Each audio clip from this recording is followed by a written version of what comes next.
بسم اللہ الرحمن الرحیم۔ السلام علیکم، آپ دیکھ رہے ہیں الف نیوز اور میں ہوں آپ کے ساتھ ماجد علی۔ شامل کرتے ہیں آج کی ہیڈ لائنز۔ مذاکرات میں ڈیڈ لاک برقرار، کسان اتحاد کا دھرنا تیسرے روز بھی جاری۔ عرب ممالک کے ساتھ جوہری ٹیکنالوجی شیئر کرنے کے لیے تیار ہیں، اسرائیل نے بڑا اعلان کر دیا۔ شمالی کوریا کے 2 میزائل تجربات برداشت نہیں کر سکتے، جاپان نے خبردار کر دیا۔ امریکہ نے ایران پر نئی پابندیاں عائد کر دیں۔ روسی صدر ولادیمیر پوٹن کا ترک صدر رجب طیب ایردوان سے ٹیلی فونک رابطہ۔ امریکی سینٹ نے یوکرین کے لیے $12 ارب کی نئی امداد کی منظوری دے دی۔ یوکرین کے 4 مقبوضہ علاقوں کا روس سے الحاق کا فیصلہ۔ کامیاب خالصتان ریفرینڈم کے انعقاد پر بھارت اور کینیڈا میں سفارتی جنگ چھڑ گئی۔ پاکستان اور دنیا بھر کی خبروں سے باخبر رہنے کے لیے الف نیوز کو سبسکرائب کر لیں اور بیل آئیکن کو کلک کرنا نہ بھولیے گا۔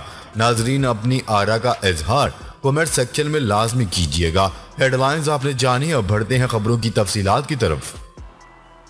اسلام آباد میں کسان اتحاد کا دھرنا تیسرے روز میں داخل ہو گیا۔ مطالبات کے حق میں کسانوں کی بڑی تعداد خیابان چوک پر موجود ہے۔ کسان رہنماؤں کے وفد نے وزیر داخلہ رانا ثناء اللہ سے مذاکرات کیے۔ رہنما کسان اتحاد کا مطالبہ ہے کہ وفاقی حکومت ہمیں فی یونٹ کی قیمت مختص کر کے دے، تاہم احتجاج ختم کر دیں گے۔ ہمارا احتجاج پرامن ہے، ہمیں کوئی جلدی نہیں، اپنا حق لے کر یہاں سے اٹھیں گے۔ مہنگی بجلی، مہنگی کھاد اور بھاری ٹیکسوں سے پریشان کسانوں کا دھرنا اسلام آباد میں جاری ہے۔ مظاہرین نے مطالبات کی منظوری کے بغیر دھرنا ختم کرنے کا اعلان کر دیا۔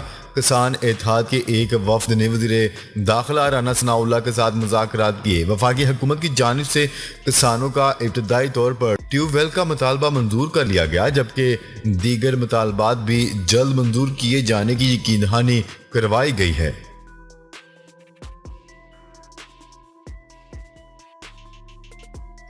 خبر کے اگلے حصے میں بات کرتے ہیں۔ اسرائیلی اٹامک انرجی کمیشن کے ڈائریکٹر کا کہنا ہے کہ امن معاہدے کے تحت اسرائیل عرب ممالک کے ساتھ جوہری ٹیکنالوجی شیئر کرنے کے لیے تیار ہے۔ چینی خبرساں ادارے کی رپورٹ کے مطابق نیا اسرائیل اٹامک انرجی کمیشن کی جانب سے جاری کردہ ایک بیان کا حوالہ دیا گیا، جس میں کمیشن کے سربراہ نے ویانا میں منعقدہ بین الاقوامی جوہری توانائی ایجنسی کی 66ویں جنرل کانفرنس سے خطاب کرتے ہوئے کہا تھا کہ اسرائیل اپنی جدید ترین جوہری ٹیکنالوجی عرب ممالک کے ساتھ شیئر کرنے کے لیے تیار ہے۔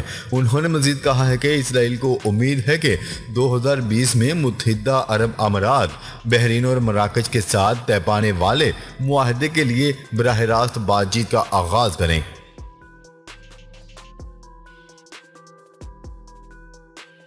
خبر کے اگلے حصے میں بات کرتے ہیں۔ شمالی کوریا نے 2 short range ballistic missile fire کیے ہیں۔ جاپانی حکام کے مطابق شمالی کوریا کے بار بار میزائل فائر کیے جانے کو برداشت نہیں کیا جا سکتا۔ جاپانی میڈیا کی رپورٹس کے مطابق شمالی کوریا کے فائر کیے گئے بیلسٹک میزائل جاپان کی حدود کے نزدیک گرے ہیں۔ خبر کے اگلے حصے میں بات کرتے ہیں۔ امریکی حکومت نے ایران پر نئی پابندیاں عائد کرنے کا اعلان کر دیا۔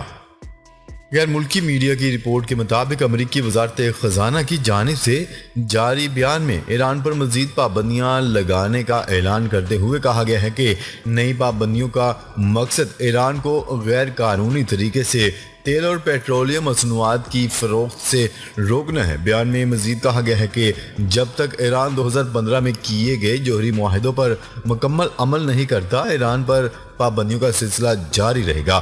امریکہ نے چین، متحدہ عرب امارات، ہانگ کانگ اور بھارت میں متعدد ایسی کمپنیوں پر بھی پابندیاں عائد کی ہیں جن کے بارے میں خیال کیا جاتا ہے کہ وہ ایران کی فرنٹ کمپنیوں کے طور پر کام کر رہی ہیں۔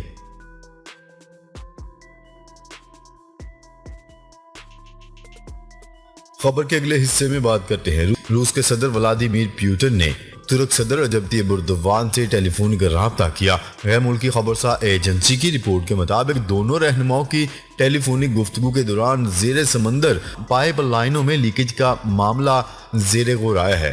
دوران گفتگو روسی صدر ولادیمیر پوٹن نے نارڈ اسٹریم گیس پائپ لائن کے خلاف تخریب کاری کو عالمی دہشت گردی قرار دیا۔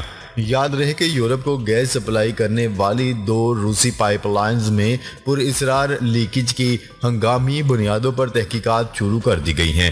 دونوں پائپ لائنز سویڈن اور ڈنمارک کے نزدیک بحیرہ بالٹک سے گزرتی ہیں۔ اس حوالے سے یورپی سیکیورٹی ذرائع کا کہنا ہے کہ نارڈ اسٹریم 1 اور 2 گیس لیک سے پہلے 2 زیر سمندر دھماکے ریکارڈ کیے گئے ہیں۔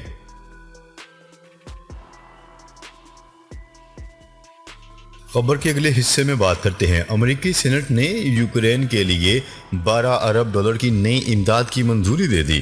غیر ملکی خبرساں ادارے کی رپورٹ کے مطابق امریکی سینٹ کی جانب سے یوکرین کے لیے 12 ارب ڈالر کی نئی امداد کی منظوری دی گئی ہے، جس میں سے 3 ارب ڈالر یوکرینی فوج کے لیے ہتھیاروں کی خریداری، رسد اور تنخواہوں کی ادائیگی کے لیے ہوں گے۔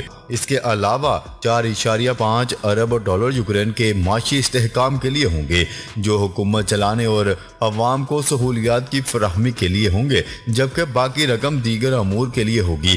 یاد رہے کہ امریکہ اس سے قبل بھی جنگ زدہ یوکرین کے لیے فوجی اور معاشی امداد کا اعلان کر چکا ہے۔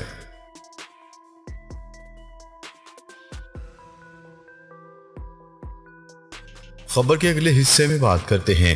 یوکرین کے 4 مقبوضہ علاقوں کا روس سے الحاق کا فیصلہ۔ یوکرین کے 4 مقبوضہ علاقوں کا روس سے الحاق کا فیصلہ کیا گیا ہے۔ اس حوالے سے کریملن کا کہنا ہے کہ روسی صدر ولادیمیر پوٹن ان علاقوں کے الحاق کی تقریب کی میزبانی کریں گے۔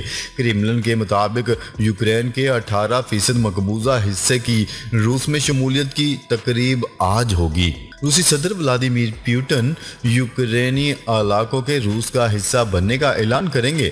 صدر پوٹن 4 مقبوضہ یوکرینی علاقوں کے رہنماؤں سے بھی ملاقات کریں گے۔ کریملن کے مطابق یوکرینی علاقوں ڈونسٹیک، لوہانسک، خیرسون اور زیپوریزیا میں گزشتہ ہفتے ریفرینڈم ہوا تھا۔ خبرساں ایجنسی کی رپورٹ کے مطابق ریفرینڈم میں روس سے الحاق کے حق میں ووٹ دیے گئے۔ 4 علاقوں میں ریفرینڈم روسی حمایت یافتہ علیحدگی پسندوں نے کروایا تھا۔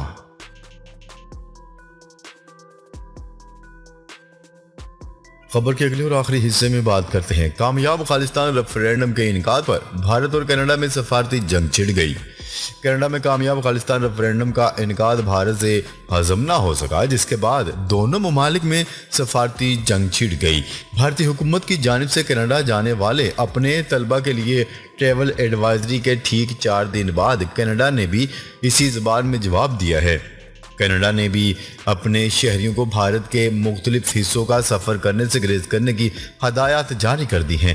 خیال رہے کہ بھارت کی طرف سے کینیڈین حکومت پر ریفرینڈم رکوانے کے لیے دباؤ ڈالا گیا تھا، تاہم کینیڈا نے ریفرینڈم کو پرامن اور جائز قرار دے کر اس پر پابندی لگانے سے انکار کر دیا۔ سکھ فار جسٹس نامی تنظیم کے مطابق کینیڈا میں ہونے والے خالصتان ریفرینڈم میں 1,10,000 سکھوں نے ووٹ ڈالے، جبکہ وقت ختم ہونے اور ٹریفک جام کے سبب 35 سے 40,000 سکھ ووٹ نہیں ڈال سکے۔